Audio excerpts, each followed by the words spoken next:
When I think of Monster Hunter, I think of this. Oh, that's sick! I can do that? I didn't know I could do that! What I'm not thinking of is a whole lot of this. Gemma? Huh? The boss said I did well. Insects deserve more credit. They pollinate, break things down. What's that sound? It's so pretty. If World was all about whacking big froggies' heads, wondering what cool weapon you can make out of their teeth, Wilds wants you to wonder, does the froggy feel good? How's his family? Will someone miss him? I appreciate it, but I really want to turn me into a giant death cannon. At its best, Wilds makes you fight larger-than-life creatures that can turn you into paste just by breathing. At its worst, you slowly navigate arid deserts and forgotten icy lands that nature managed to reclaim.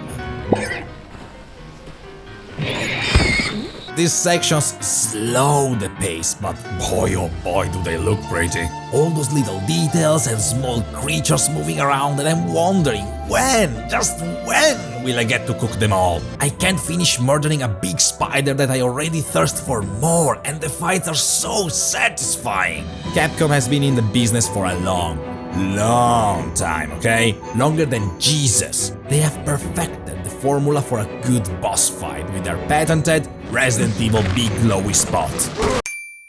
Except in Resident Evil, when you shoot the glowing spots, they go... In Monster Hunter, they go... Oh my god, that's so brutal! He can't survive that! He cannot survive that! He survived that. Well, let me try again! Are we sure 16 plus isn't a felony count for animal cruelty here? Fights are brutal and galvanizing, but wanna know the best part?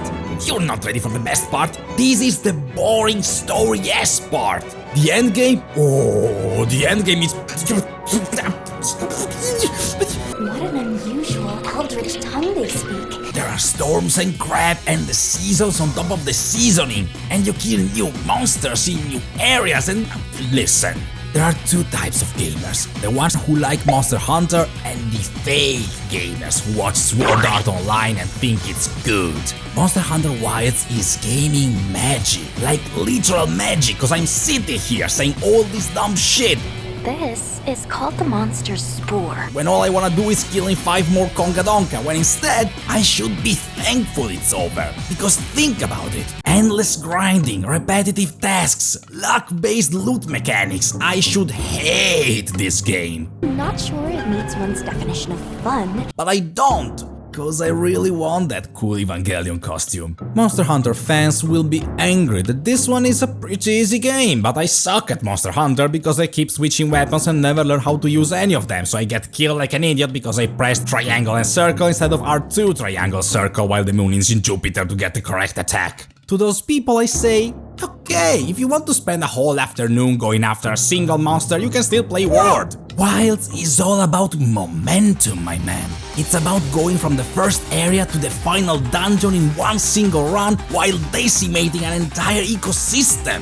And that's why Monster Hunter Wilds gets 4 out of 5 big Funko Pops points with a badass seal of approval and a Product of the Year award, just like Aldi Old Maple's protein pancake mix. And I think I've said it all, ladies and gentlemen. No stone left unturned.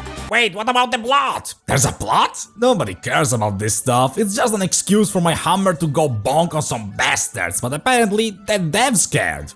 Way too much. Now, as a refined gamer who respects any game that wants to explore a deeper narrative, I commend this effort wholeheartedly. But the best thing I can say about this story is that its summary sounds a lot more interesting than how the events actually unfold. No matter how crazy things get, every mission blocks you in your tracks to have themes and story regurgitated in your face. But every interaction is so sanitized and safe, it would feel at home between an episode of Teletubbies and Sonic Boom Boom. There's no nuance and no real conflict. They want me to believe there are actual stakes, but I can see from 1,000 miles that the devs don't have the balls to put any character in actual danger, let alone kill any of them off. Yet the worst part is that it all hinges on this goddamn kid. Nal, I think was his name. You're not the main character. You're not even a secondary character. That job is for Brienne of Tarth here. She has far more screen presence than you do. You're just an expendable sidekick. Imagine buying Batman Arkham Knight, but you only get to play as Robin. Okay, in Monster Hunter you play as goddamn Alfred. That's how relevant you are. All your efforts in the story can easily be condensed into this one scene. You were so cool, though. Yeah, screw you, I'm stuck here babysitting your ass. Nala here, yeah, I'm sticking with that name, is an existential vacuum, but he is the one supposedly carrying the themes of the story, but they're poorly ham-fisted in a way that feels tragically inauthentic and bland. Look, this is the sad scene. The sad music is playing.